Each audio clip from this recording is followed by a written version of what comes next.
वापसी। कभी कभी जिंदगी हमें इतना तोड़ देती है कि हम अपनों से दूर चले जाते हैं, मगर वक्त जब करवट लेती है तो एक वापसी होती है, पछतावे से भरी, आंसू से भीगी और उम्मीद से जुड़ी हुई। यह कहानी है एक बेटे की जो अपनों को छोड़कर चला गया था और एक माँ की जो उसके लौटने की दुआ करती रही। कहानी शुरू होती है एक छोटे से गांव से, जहां शांता देवी अपने बेटे राजीव और बेटी कुसुम के साथ मुश्किलों भरी जिंदगी गुजार रही थी। राजीव मेहनती है, लेकिन उसे अपनी गरीबी और समाज की बातों से चिढ़ है। एक दिन गांव के एक अमीर आदमी द्वारा अपमानित होने के बाद राजू घर छोड़ देता है। वह माँ से कहता है, जब कुछ बन जाऊंगा तब लौटूंगा, अब इस गरीबी में घुट घुट कर नहीं जी सकता।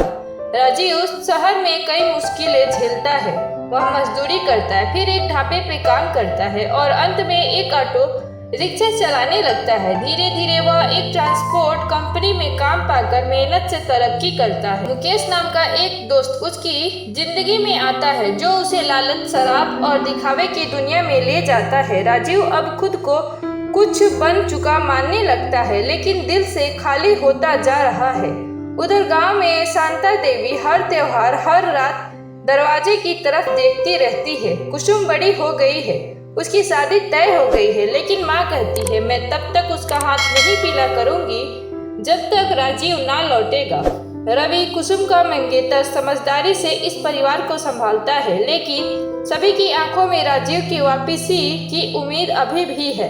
एक दिन राजीव का दोस्त मुकेश उसकी मेहनत की कमाई ठग कर भाग जाता है। राजीव टूट जाता है। उसी समय उसे माँ की लिखी एक चिट्ठी मिलती है, जो रवि ने शहर में उसके पुराने पते पर भेजी थी। चिट्ठी में लिखा होता है, बेटा, मैंने तुझसे कभी कुछ नहीं मांगा, बस एक बार तेरे चेहरे की झलक चाहिए। मेरी आंखें अब और इंतजार नहीं कर सकती। राजीव फूट फूट कर रो पड़ता है। राजीव बिना कुछ सोचे गांव लौटता है, लेकिन गांव में पहुंचकर उसे पता चलता है कि माँ बहुत बीमार है। वो दौड़ता हुआ घर जाता है, जहां माँ बिस्तर पे होती है। शांता देवी की आंखें धीरे से खुलती है और सामने राजीव को देखकर कहती है, तू आ गया बेटा, अब मेरी मौत भी मुझे प्यारी लगेगी। राजीव माँ के पैरों में गिरकर माफी मांगता है, माँ, मैं बहुत देर से आया, माफ कर दो। माँ की मौत के बाद राजीव अपनी बहन की शादी धूमधाम से करता है। रवि अब उसका सच्चा भाई बन चुका है। राजीव गांव में ही एक स्कूल शुरू करता है, ताकि गांव के बच्चे को आगे बढ़ने के लिए घर ना छोड़ना पड़े। जिंदगी में सबसे बड़ी कामयाबी अपनों को साथ लेकर चलने में है। जो लौट आता है वही सच्चा होता है। वापसी हमेशा देर से होती है, लेकिन अगर सच्चे दिल से हो तो हर जख्म भर जाता है।